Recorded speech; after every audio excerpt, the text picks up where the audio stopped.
ఏం పోయింది, వాడు చూస్తానంటే పెద్ద షాప్కి వెళ్ళే కంటే చిన్న షాప్కి వెళ్తే ₹1 తక్కువలో అయిపోద్దని చెప్పేసి వాడిని ఆ చిన్న షాపుకి తీసుకెళ్ళాం. ఆ చిన్న షాపుకు తీసుకెళ్ళగానే వాడికి అక్కడ ఉన్న బట్టలు బాగా నచ్చేసాయి. పోలీస్ యూనిఫామ్ సంగతి ఏం చేశాడు, మర్చిపోయాడు. పోలీస్ యూనిఫామ్ సంగతి మర్చిపోయి అక్కడే బట్టలు కొనుక్కోవడం మొదలుపెట్టాడు. ఆ పోలీస్ యూనిఫామ్ కోసం పడాల్సిన కష్టం ఎక్కువ, కానీ ఇక్కడ షాపులో కష్టం చాలా తక్కువ. ఎందుకంటే వెదక్కుండానే బట్టలన్నీ వాళ్ళు ఎదురుగా పెడతారు. ఏదో విచిత్రాలు అవసరం, మంచి మంచి బట్టలు అక్కడ ఉంటాయి. పైగా రేటు కూడా తక్కువే కాబట్టి వాడు ఎక్కువ కష్టపెట్టకుండానే సులువుగా బట్టలు తీసుకుంటున్నాడు. కాబట్టి తల్లిదండ్రులు కూడా ఏం చేస్తారు, ఒక జత ఎక్స్ట్రా కావాలన్నా కొని పెడతారు. దేవునికి స్తోత్రం చెల్లిద్దామా? హల్లెలూయా. నేను ఎందుకు ఈ మాట అంటున్నానంటే, వాస్తవానికి దేవుడు స్వాస్థ్యంగా ఇస్తానని చెప్పింది యోర్దాను నది అవతల ఉన్న భూభాగాన్ని. కానీ ఇప్పుడు ఈ యోర్దాను నది యువతల ఉన్న భూమి ఏదైతే వీరు ఓడించి గెలుచుకున్నారో ఇది వీళ్ళకి బాగా నచ్చేసి మోషే గారితో అంటున్నారు, అయ్యా మోషే, మేము ఇక్కడ ఈ యోర్దాను నదికి యువతలే ఈ ఓగు రాజు రాజ్యాన్ని, ఈ సీహోను రాజు రాజ్యాన్ని మేము స్వాస్థ్యంగా పొందుకుంటాము. స్తోత్రం చెల్లిద్దామా? హల్లెలూయా. దయచేసి మాకు దీన్ని స్వాస్థ్యంగా ఇచ్చే చాలు. మేము యోర్దాను నది అవతల మాకు స్వాస్థ్యం వద్దు, ఎందుకంటే మాకు ఈ భూమి చాలా బాగా నచ్చింది, ఇది చాలా బాగుంది, మాకు అనుకూలంగా ఉంది, మాకు ఇది చాలు, మాకు ఇది ఇచ్చేసే. దేవుని పిల్లలారా, నా మాట జాగ్రత్తగా వినండి. మోషే గారు కూడా దానికి ఒప్పుకున్నారు, దానికి అంగీకరించారు. సరే, మీరు కోరినట్లుగానే, మీరు అడిగినట్లుగానే యోర్దాను నదికి యువతల ఉన్న ఈ 2 రాజ్యాల భూభాగాల్ని మీకు స్వాస్థ్యంగా ఇచ్చేస్తానని రూబేనీయులకి గాదీయులకి మోషే మాట ఇచ్చాడు. స్తోత్రం చెల్లిద్దామా? హల్లెలూయా. ఇప్పటివరకు జరిగిన దాన్ని ఇంకో చిన్న మాటలు చెప్తాను. ఇశ్రాయేలీయులు ప్రయాణం చేస్తూ వెళ్తున్నారు. యోర్దాను నది దాటి అవతలికి వెళ్దాం అనుకునే సమయానికి ఒక 2 రాజులతో యుద్ధం చేయాల్సి వచ్చింది. 2 రాజులతో యుద్ధం చేసిన తర్వాత ఆ భూమి బాగా నచ్చేసిన తర్వాత, అయ్యా మేము అదొద్దు, మాకు ఇది చాలు, ఇక్కడ ఉన్న ఈ భూమిని ఇచ్చేయండి, మేము సరిపెట్టుకుంటామన్నారు. మోషే గారు కూడా ఒప్పుకుని వారికి స్వాస్థ్యం ఇచ్చేశాడు. స్తోత్రం చెప్పండి ఒకసారి మంచిగా. హల్లెలూయా. అయితే నా మాట జాగ్రత్తగా వినండి. ఇప్పుడు ఈ 2 గోత్రాల ప్రజలకి స్వాస్థ్యం వచ్చేసింది, వారికి కావలసిన భూమి వచ్చేసింది. ఇక వారు కష్టపడాల్సిన పని లేదు, యుద్ధం చేయాల్సిన పని లేదు, వారు ఏమాత్రం శ్రమించాల్సిన అవసరం లేదు. ఎందుకంటే వారికి కావలసిన నివాస స్థలము వారు పొందుకున్నారు. స్తోత్రం చెప్పండి ఒకసారి మంచిగా. హల్లెలూయా. దేవుని పిల్లలారైతే ఒక మాట జాగ్రత్తగా వినండి. మోషే వారిని పిలుచుక మాట అంటున్నాడు. రబ్బాయ్, ఒక్క మాట చెబుతా, జాగ్రత్తగా వినండి. అదేంటంటే, ఈ రోజున మీతో ఉన్న వారెవరు స్వాస్థ్యం పొందుకోకముందే మీ వాళ్ళందరూ గుడారాల్లో నివసిస్తూ ఉండగానే, ఎలాంటి కాపలా లేకుండా, ఎలాంటి గోడలు లేకుండా, ఎలాంటి సంరక్షణ లేకుండా మీతో ఉన్న వారందరూ కూడా ఇంకా డేరాల్లో బ్రతుకుతుంటే మీకు మాత్రం దేవుడు ఏమి ఇచ్చేశాడు? శ్రేష్టమైన స్వాస్థ్యాన్ని మీకు ఇచ్చేశాడు. స్తోత్రం చెల్లిద్దామా? హల్లెలూయా. అందరికంటే ముందుగా ఒక శ్రేష్టమైన భూమిని మీరు స్వాస్థ్యంగా పొందేసుకున్నారు. కాబట్టి ఇప్పుడు ఏం చేయొచ్చు మీరు? చెప్పాలి, ఏం చేయొచ్చు మీరు? ప్రశాంతంగా, అంతే కదండి. మొన్న ప్రభుత్వం ఏదో భూములు ఇచ్చిందంట. దాంట్లో ఎవరో ఇల్లుకి సంబంధించిన ఓపెనింగ్ కార్యక్రమం ఏదో ఉంటే వెళ్ళాం. ఆ వాడకట్లో ఉన్న వాళ్ళందరూ ఇంకా కట్టుకుంటానే ఉన్నారు. ఆ వీధిలో ఉన్న వారందరూ. వీళ్ళు ఇల్లు అయిపోయింది. ఇక వీళ్ళు ఇప్పుడు ఏం చేస్తున్నారు? చక్కగా మంచిగా గృహప్రవేశం చేసి ప్రశాంతంగా, ఆ రోజు అంటున్నారు వాళ్ళు, మా ఇల్లు మాత్రం ప్రశాంతంగా అందరికంటే ముందే అయిపోయిందండి, మాకు ఇక ఎలాంటి బాధ లేదు. స్తోత్రం చెల్లిద్దాం ఒకసారి మంచిగా. హల్లెలూయా. అందరికంటే ముందుగానే వారు స్వాస్థ్యం పొందుకున్నారు. అందరికంటే ముందే స్వాస్థ్యం పొందుకున్నారు అంటే వారికి ప్రశాంతంగా బ్రతకొచ్చు కదా. నెమ్మదిగా జీవించవచ్చు కదా, వారికి ఎలాంటి చీకు చింత బాధ భారం ఏమీ లేవు. ఎందుకంటే వారికి కావలసిన స్వాస్థ్యం ప్రభు వారికి ఇచ్చేశాడు. కానీ ఇక్కడ ఒక మాట, ఈ సంఘటన మనకి సంఖ్యాకాండం 32వ అధ్యాయములో కనబడుతుంది. ఇప్పుడు చదవస్తుంది, ఇంటికి వెళ్ళాక చదవండి. కానీ మోషే మహాభక్తుడు అంటాడు, మీరు ప్రశాంతంగా నెమ్మదిగా ఉందాము అనుకుంటే సరిపోదు. స్తోత్రం చెప్పండి ఒకసారి మంచిగా, హల్లెలూయా. ఎందుకలా ఉండకూడదు? ఎందుకలా మేము ప్రశాంతంగా ఉండకూడదు? మాకు రాజ్యం వచ్చేసింది కదా, భూమి వచ్చేసింది కదా, ఇల్లు వచ్చేసాయి కదా, మేము కట్టని పురములలో మేము నివాసం ఉంటున్నాం కదా, ఇంకా మేము ఎందుకు ప్రశాంతంగా ఉండకూడదంటే మోషే గారు అంటున్నాడు, ఎప్పటి వరకు మీరందరూ కూడా అందరూ కలిసి కష్టపడి రాజ్యాన్ని సంపాదించారు. ఈ రోజున మీకు ఇల్లు ఉంది, కానీ మీ సహోదరులకు ఏమి లేవు, ఇళ్ళు లేవు, ఇంకా వారు ఇంకా స్వాస్థ్యాన్ని పొందుకోలేదు, ఇంకా వారు ఇంకా కష్టపడతానే ఉన్నారు ఇంకా. కాబట్టి మోషే అంటాడు, మీకు ఉన్న ఈ స్వాస్థ్యం స్థిరపరచబడాలి అంటే ముందుగానే స్వాస్థ్యాన్ని పొందుకున్న మీరు మీ సహోదరుల కంటే ముందుగా నడుస్తూ, వారికంటే ముందుగా వెళుతూ, వారికంటే ముందుగా నడుస్తూ, వారి పక్షాన యుద్ధము చేసి వారు స్వాస్థ్యం పొందుకునేంత వరకు, వారికి కూడా స్వాస్థ్యం దొరికేంత వరకు, వారు కూడా వాగ్దానాన్ని స్వతంత్రించుకునేంత వరకు మీరు విశ్రాంతి తీసుకోకుండా ముందుకు కొనసాగుతూనే ఉండాలి. మీకు అర్థం అవ్వలేదేమో, మరొకసారి చెప్తాను. వీళ్ళకి ఇల్లు ఇచ్చేశాడు, రాజ్యం ఇచ్చేశాడు, భూమి ఇచ్చేశాడు, అన్నీ ఇచ్చేశాడు మోషే. అయితే మోషే మహాభక్తుడు అంటాడు, మీతో ఉన్న వారందరూ కూడా ఇళ్ళు పొందుకునేంత వరకు, స్వాస్థ్యాలు పొందుకునేంత వరకు, వాగ్దానాలు పొందుకునేంత వరకు వాళ్ళు వెళ్ళి యుద్ధాలు చేసుకుంటా, వాళ్ళు వెళ్ళి కష్టపడతా ఉంటే మీరు పక్కన కూర్చోవడం కాదు. మీరు చేయాల్సిన పని ఏంటో తెలుసా? వారితో పాటు మీరు కూడా యుద్ధానికి వెళ్ళాలి, వారితో పాటు మీరు కూడా కష్టపడాలి, వారితో పాటు మీరు కూడా ప్రయాసపడాలి, వారితో పాటు మీరు కూడా శ్రమ పడాలి. వారు స్వాస్థ్యాన్ని పొందుకున్నాకే మీరు మీ ఇళ్లలోనికి వచ్చి నెమ్మదిగా ప్రశాంతంగా సమాధానంగా బ్రతకొచ్చు. స్తోత్రం చెప్పండి ఒకసారి మంచిగా, హల్లెలూయా, హల్లెలూయా. నా మాట జాగ్రత్తగా వినండి. మోషే అంటాడు మరలా, వారు స్వాస్థ్యాన్ని పొందుకునేంత వరకు ఏదో వాళ్ళ వెనకాల ఉండడం కాదంట, వారికంటే ముందుగా నడిచి వెళ్ళాలంట. స్తోత్రం చెప్పండి ఒకసారి మంచిగా, హల్లెలూయా. అప్పుడే మీకున్న స్వాస్థ్యము స్థిరపరచబడుతుంది అంటాడు. సరే చదువుదాం ఆ మాట. సంఖ్యాకాండం 32వ అధ్యాయం చూద్దాం. సంఖ్యాకాండం 32వ అధ్యాయం తెరుద్దాం. 32వ అధ్యాయం సంఖ్యాకాండం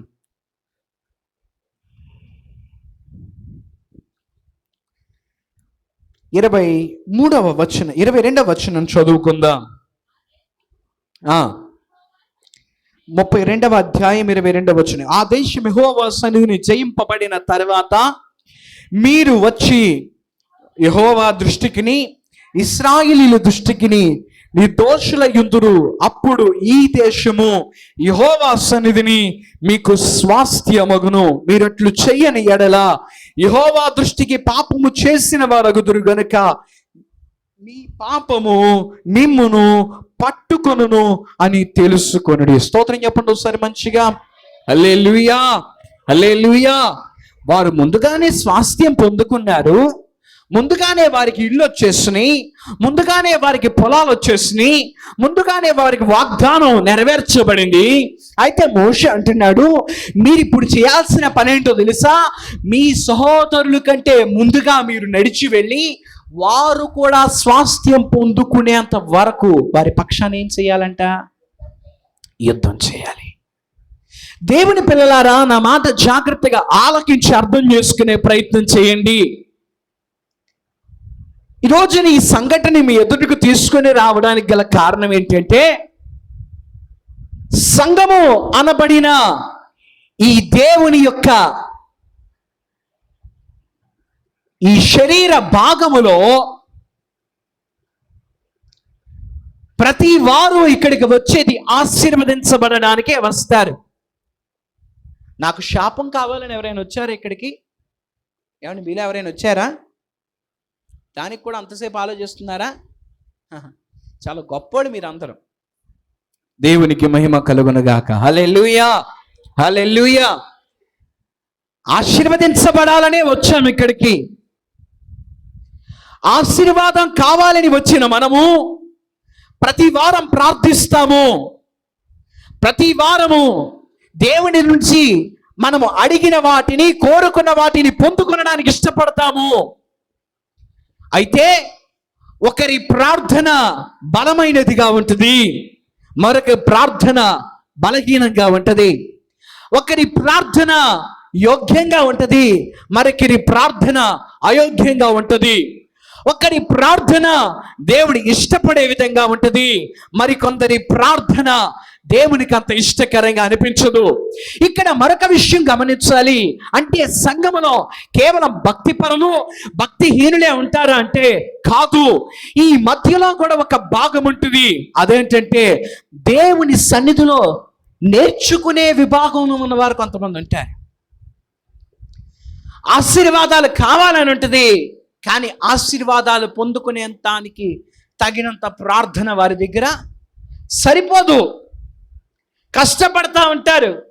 నేను ఆ మాట అంటాను, కొంతమందిని మనం భక్తిహీనులు అనుకుంటాం, కానీ దాదాపు నేను అనుకుంటా ఒక మాట, భూమిపైన ఉన్న దాదాపు ప్రతి మనిషి కూడా ఏదో ఒక కోణంలో నేను మంచిగా బ్రతకాలి అని ఇష్టపడతాడు. ఎందుకు ఈ మాట అంటున్నానంటే, కొన్నిసార్లు మనం అంటాం ఏంటంటే, ఎంత దొంగైనా, ఎంత వ్యభిచారైనా, ఎంత నరహంతకుడైనా వాడు మనిషేగా, వాడికి ఏదో ఒక మూలన మానవత్వం ఉంటుంది కదా, వాడు ఎందుకు అలా చేశాడో అంటాం. మరికొన్నిసార్లు మరికొంతమంది అంటారు పరిస్థితులు వాడిని అలా మార్చేసినాయి అంటారు. వాడు మనిషేగా, కాకపోతే పరిస్థితులు వాడిని అలా మార్చేసినాయి అంటారు. నేనంటాను, మనమందరం మనుషులమనే దానికంటే మనమందరం దేవుని పిల్లలమనే మాట ముమ్మాటికి వాస్తవం. హల్లెలూయా, హల్లెలూయా. దేవుని పిల్లలు ఎందుకు ఈ మాట అంటున్నానంటే, మనము దేవుని పిల్లలం కాబట్టి ఎంత భక్తిహీనుడైనా, ఎంత మూర్ఖుడైనా వాడిలో ఏదో ఒక మూలన మంచిగా బ్రతకాలి అన్న ఆశ, ఆలోచన ఉంటుంది. ఎందుకో తెలుసా? మనము చేయబడింది ఆయన పోలిక చొప్పున. స్తోత్రం చెల్లిద్దామా? సృజించినవాడు ఆయన, కన్నవాడు ఆయన, కొన్నవాడు ఆయన. ఆయన మనల్ని సృజించాడు కాబట్టి ఏదో ఒక మూలన ప్రతి వారిలో మంచిగా బ్రతకాలని ఉంటుంది. అందుకే నేను అంటాను, ఎవరిని కూడా మనం అంత తేలిక తీర్పు తీర్చకూడదు. తీర్పు తీర్చుట ఆయన వశంలో ఉంది. ఎందుకు ఈ మాట అంటున్నానంటే, ప్రతి వారు ఆశీర్వదించబడాలనుకుంటారు, కానీ అందరికీ ఆశీర్వాదాలు దొరకవు. కారణం ఏంటంటే వారి ప్రార్థన సరిపోదు.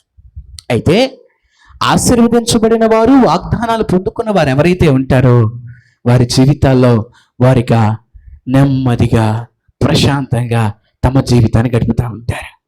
ఆశీర్వాదాలు పొందుకొని వారు ఎవరైతే ఉంటారో వారు ఇంకా ప్రార్థన చేస్తూ ఉంటారు, వారు ఇంకా కష్టపడతా ఉంటారు. అయితే ఇక్కడ వచ్చిన సమస్య ఏంటంటే, ఈ ఆశీర్వదించబడిన వాళ్ళు అంటారు, ఇదిగో ఎన్నాళ్ళ నుంచి ప్రార్థన చేస్తున్నాడు ఆయన, ఎన్నాళ్ళ నుంచి ప్రార్థన చేస్తుంది ఆవిడ, ఏ కార్యం జరగట్లా. ఏమోనమ్మా, నా జీవితంలో మాత్రం అలా కాదు. దేవుని కృపను బట్టి నేను ప్రార్థన చేయగానే దేవుడు నా ప్రార్థనని, నాకు కావలసిన దాన్ని దేవుడు నాకు అనుగ్రహించేశాడు. స్తోత్రం చెప్పండి ఒకసారి మంచిగా. హల్లెలూయా, హల్లెలూయా. ఏమోలే ఆన సంగతి నాకెందుకు అనుకుంటా ఉంటా. అయితే వాక్యం ఏం చెప్తుందో తెలుసా? ఇశ్రాయేలీయుల 12 గోత్రాలు స్వాస్థ్యం పొందుకునేంత వరకంట, స్వాస్థ్యము ఆల్రెడీ పొందుకున్న రూబేనీయులు, గాదీయుల గోత్రాల వారు కూడానంట ఇశ్రాయేలీయులతో కలిసి పోరాడారంట, కలిసి యుద్ధం చేశారంట. ఇంకొక మాట చెప్పాలంటే, వారు స్వాస్థ్యం పొందుకునేంత వరకు వారికి ముందుగా నడిచి యుద్ధం చేశారంట. యుద్ధంలో ముందుగా చచ్చిపోయేవాడు ఎవరు? సైనికుడా? మరి సైనికులు ఉండగా పానీపూరి అమ్ముకునేవాడు ఉంటాడు ఏంటి యుద్ధంలో? నిజమే, సైనికుడే, కానీ ఎదరున్న సైనికుడు చనిపోతాడు ముందు. ఎందుకంటే దెబ్బ తగిలేదు ముందు ఎదరున్నవాడికే కదా. గాయమయ్యేది ముందు వెనకున్న వాడికే కదా. పిరికోడు ఎప్పుడు వెళ్ళి వెనకాల నుంచుంటాడు. యుద్ధం అటు అయ్యేటట్టుంటే అటే గురుదాం, ఇటు అయ్యేటట్టుంటే ఇటే గురుదామని. ఎందుకు ఈ మాట అంటున్నానంటే, వారికి ముందుగా నడుస్తూ ముందుగా వెళ్తున్నారు, మంచి కంగారు మీద ఉన్నట్టుండారు, వాళ్ళు ముందుగా వెళ్ళి యుద్ధం చేస్తున్నారు, మంచి కష్టంలో ఉన్నారంటే లేదు. వారి కష్టం తీరిపోయింది, వారికి స్వాస్థ్యం ఆల్రెడీ ఉంది, వారికి ఇళ్ళు ఉన్నాయి, వాకిళ్ళు ఉన్నాయి, పురములు ఉన్నాయి, వారికి సమస్తం ఉన్నాయి.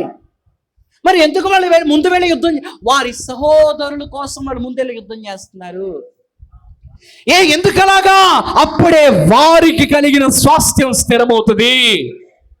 నాకు ఆల్రెడీ స్వాస్థ్యం ఉంది కదా, నేను ఎందుకు ముందుగా వెళ్ళి ముందుగా దెబ్బలు తిని ముందుగా కష్టాలు పడి నేను ఎందుకు కష్టపడాలి అనుకుంటే, మోషే అంటున్నాడు, నీవు నీ సహోదరుల పక్షాన అలా యుద్ధం చేస్తేనే నిన్ను ముందుగా ప్రభువు దీవించాడు అనుకుంటున్నావు కదా, నీకు కలిగిన ఆశీర్వాదం స్థిరమవుతుంది.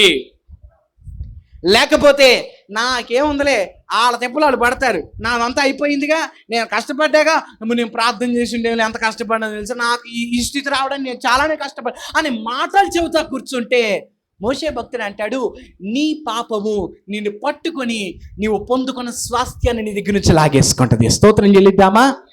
హల్లెలూయా, హల్లెలూయా. అందుకని సంఘము, మనము ఏక శరీరమై ఉన్నామనే మాట ఎప్పటికీ గుర్తుపెట్టుకోవాలి. స్తోత్రం చెప్పండి ఒకసారి మంచిగా, హల్లెలూయా. మనం ఏమై ఉన్నామంట చెప్పండి అండి, ఏమై ఉన్నామంట? ఏక శరీరమై ఉన్నాము. ఏక శరీరం అంటే ఒక శరీరములో ఒక అవయవము దెబ్బతింది అనుకుందాం. సపోజ్ చిన్న ఎగ్జాంపుల్గా చెప్తాను నేను మీకు.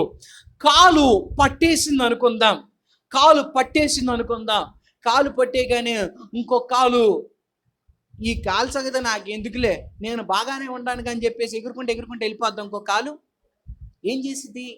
మనం ఏం చేస్తాం, ఒక కాలు పట్టేస్తే ఆ కాలు మీద బరువు పడకుండా ఉండడానికి ఇంకొక కాలుతో జాగ్రత్తగా కుంటుతా నడుస్తాం, చేతులతో సపోర్ట్ తీసుకుంటాము, ఒంటి బరువు ఆ కాలు మీద పడనివ్వకుండా జాగ్రత్తగా నడుస్తాము. ఎందుకంటే ఆ కాలు దెబ్బతిందంటే శరీరంలో ఉన్న అవయవాలన్నిటికీ కూడా అది దాని యొక్క బాధ ఉంటుంది. విశ్వాస జీవితంలో గుర్తుపెట్టుకోండి, మనము సంఘము క్రీస్తు శరీరమై ఉన్నాము. స్తోత్రం చెల్లిద్దామా? హల్లెలూయా. మనం అందరము క్రీస్తు శరీరమే, మనమందరము కూడా ఒకే శరీరములోని అవయవములమై ఉన్నాము అని పౌలు మహాభక్తుడు రాస్తున్నాడు. ఒక అవయవం బాగోకపోతే శరీరం అంతా దానికి సహకరించిద్ది, శరీరం అంతా దానికి సపోర్ట్ చేసిద్ది. ఆ దారిని అది పోద్ది, నాకెందుకు అని శరీరం ఉండలేదు. ఎందుకంటే అలా ఉంటే అది శరీరం అవదు. శరీరమే ముక్కలుగా లేదు, ఇదంతా ఒకే శరీరం కాబట్టి చెయ్యి పని చేయకపోయినా, కాలు పని చేయకపోయినా, కన్ను పని చేయ, ప్రతి దానికి కూడా వాటి యొక్క బలహీనత దశలో ఉన్నప్పుడు మిగతా అవయవాలన్నీ ఏం చేస్తాయి? సహాయపడతాయి. బాగా చీకటి పడిపోయింది, కరెంట్ పోయింది, ఏమీ కనపడట్లేదు, కళ్ళు కనపడట్లేదు, ఏం చేస్తాయి? చేతులు పైకెత్తి, ఈ కళ్ళు కనపడట్లేదని డ్యాన్స్ చేస్తాయి. చేతులు ఏం చేస్తాయి? ఆ ఎదరికి తడువులు ఆడతాయి. చేతులు దాన్ని తడుగు చూస్తాం ఎక్కడ ఏది ఉందనని. కాలు జాగ్రత్తగా నడుస్తూ ఉంటుంది, ఎందుకంటే ఇదంతా ఒకే శరీరం కాబట్టి. స్తోత్రం చెల్లిద్దామా? హల్లెలూయా. ఒకసారి అపోస్తలుడైన పౌలు భక్తుడు ఎఫెసీ సంఘానికి రాసిన పత్రిక 4వ అధ్యాయం 1వ వచనం నుండి చదువుదాం. పౌలు మహాభక్తుడు ఎఫెసులో ఉన్న సంఘానికి రాసిన పత్రిక 4వ అధ్యాయం 1వ వచనం నుండి త్వరగా చదవండి.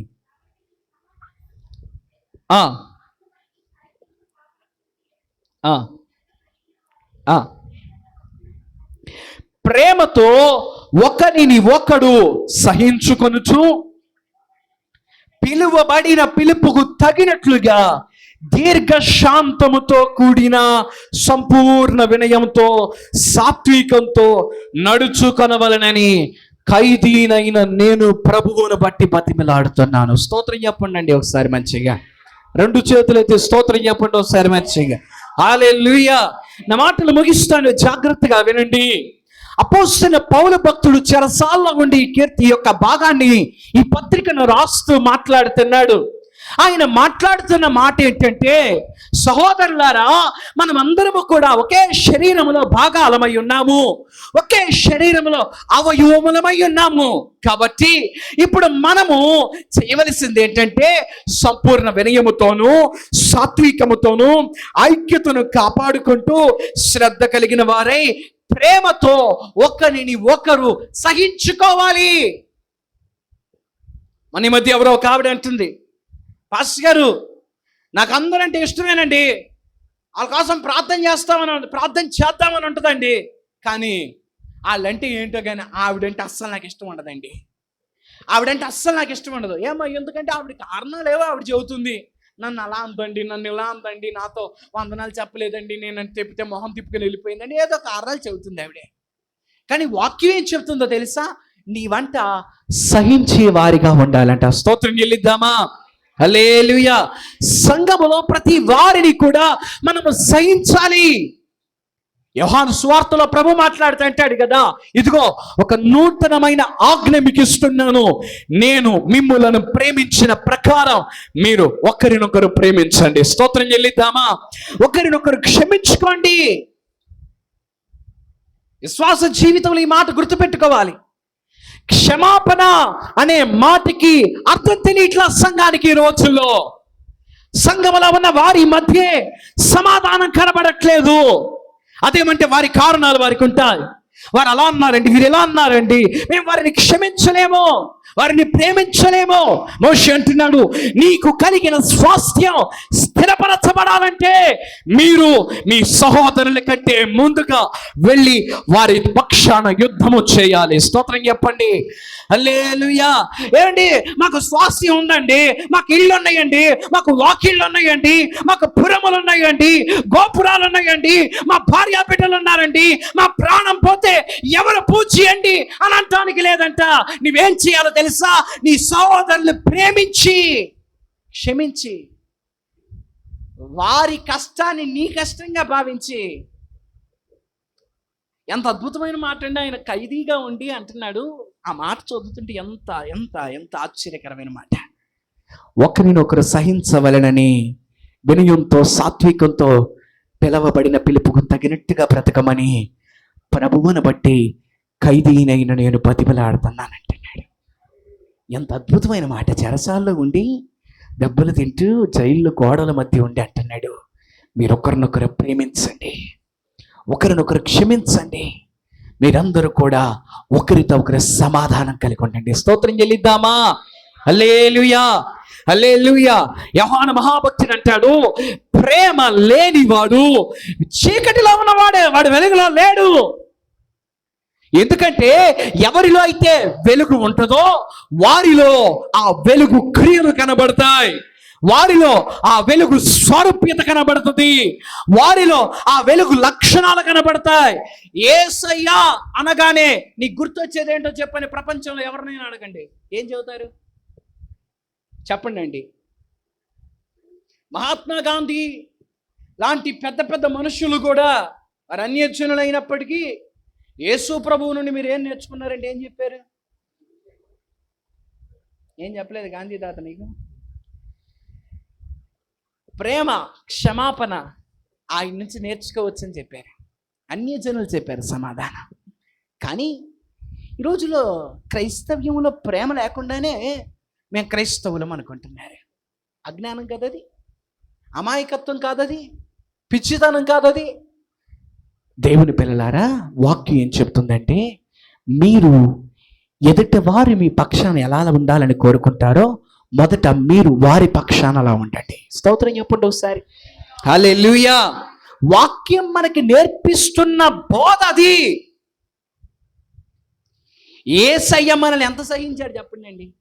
నేను అనుకుంటా నా జీవితంలో ఆయనే దొరక్కపోతే, ఆయనే క్షమించకపోతే, ఆయనే భరించకపోతే ఈ జీవితం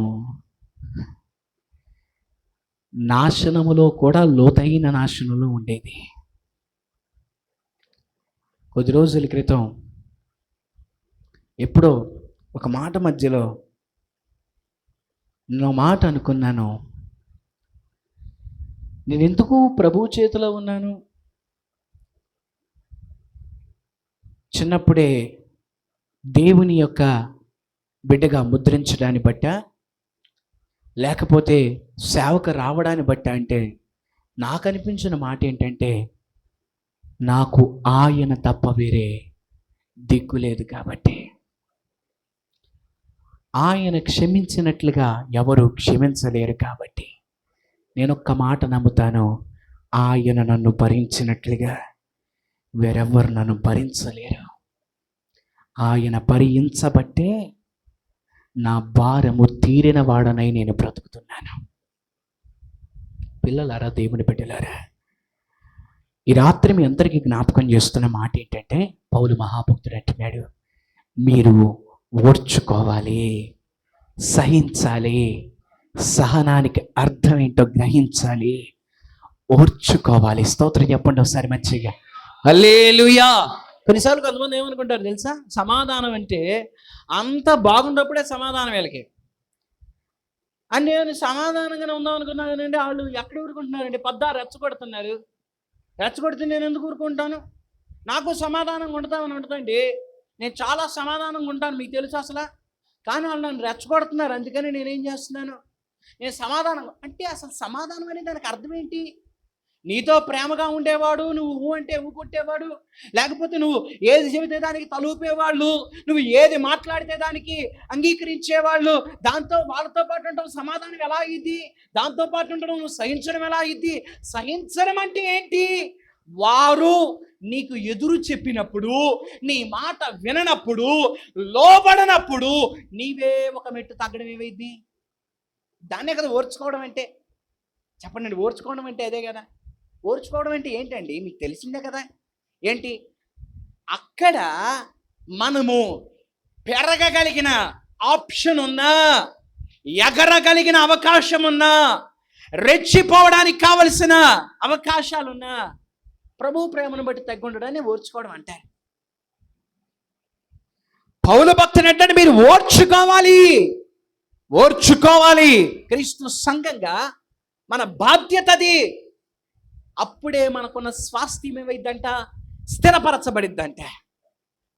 నీ సహోదరుని నువ్వు ప్రేమించలేకపోతే ఏ ఉపయోగం లేదు నీ భక్తి వల్ల. మహాభక్తుడైన పౌలు మహాభక్తుడు అంటాడు, నేను దేవదూతల భాషలతో మాట్లాడతా, పరిశుద్ధుల భాషలతో మాట్లాడతా, పరలోక భాషలతో మాట్లాడతా, నానా విధములైన భాషలతో మాట్లాడతా, అయినా నాలో ఏమి లేకపోతే, చెప్పండి, ఏమి లేకపోతే, ఏమి లేకపోతే చెప్పాలి. ఏంటంటే అది ప్రేమ. ఏంటంటే అది ప్రేమ లేకపోతే నేను వ్యర్థుడను అంటాడు. నేను వ్యర్థుడను. ప్రేమ సహిస్తుంది, ప్రేమ ఓర్చుకుంటుంది, ప్రేమ సమస్తమును తాళుకొనును, ప్రేమ దీర్ఘశాంతము చూపిస్తుంది, ప్రేమ దయ చూపిస్తుంది, ప్రేమ దేనికైనా సిద్ధపడుతుంది. స్తోత్రం చెల్లిద్దామా? హల్లెలూయా. ఈ లోకానుసారమైన వ్యర్థ ప్రేమను గురించి నేను మాట్లాడట్లేదు.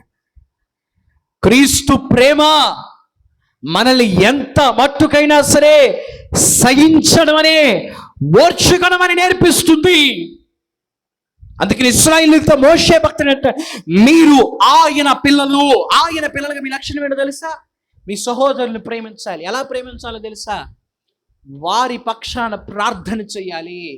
మీరంతా ఒకే స్వాస్థ్యం, ఒకే భాగం, ఒకే ఇశ్రాయేలీయులని గుర్తుపెట్టుకోవాలి. కొలస్సీ సంఘానికి అపోస్తలుడైన పౌలు భక్తుడు రాస్తా అంటాడు, 4వ అధ్యాయం 12వ వచనం చదువుదాం ఒకసారి.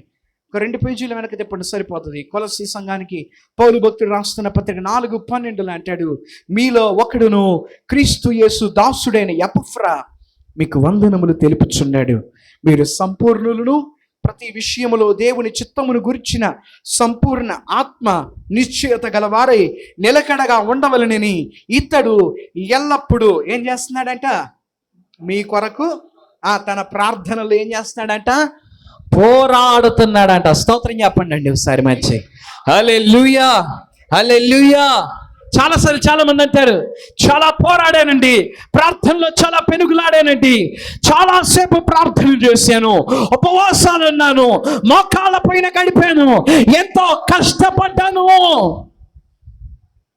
దేనికోసం అంటే మా ఇంట్లో ఉన్న కష్టాలు పోవడానికి, మా అప్పులు తీరడానికి, మా అబ్బాయికి సీటు రాయడానికి. ఎపఫ్రా అనబడిన ఒక మహాభక్తుడంట కొలస్సీలో ఉన్న సంఘము సంపూర్ణులుగా మార్చబడాలని అతడు ప్రార్థనలో పోరాడుతున్నాడంట. ఆయనకి ఏమైనా అప్పులు ఉన్నాయా? కాదు. ఆయనకి ఏమైనా ఆరోగ్యమైన సమస్యలు ఉన్నాయా? కాదు.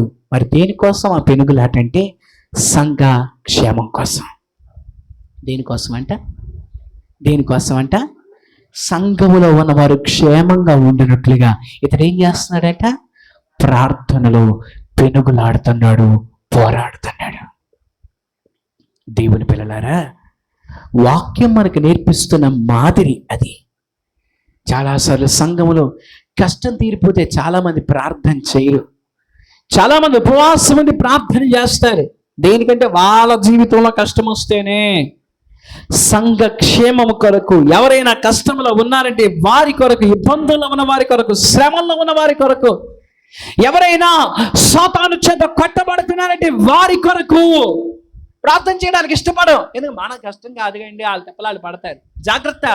నీ జీవితం ఈరోజు బాగుంది కదా అని ఎదుట వాళ్ళు కష్టపడుతున్నా నీలో భారం లేకుండా, ప్రార్థించకుండా, వారిని వెక్కిరిస్తూ, పరిహసిస్తూ, వారి గురించి నీ నోటికి వచ్చిన మాటలు మాట్లాడుతూ నీకున్న సమృద్ధిని అనుభవిస్తూ నెమ్మదిగా బ్రతుకుతున్నావేమో.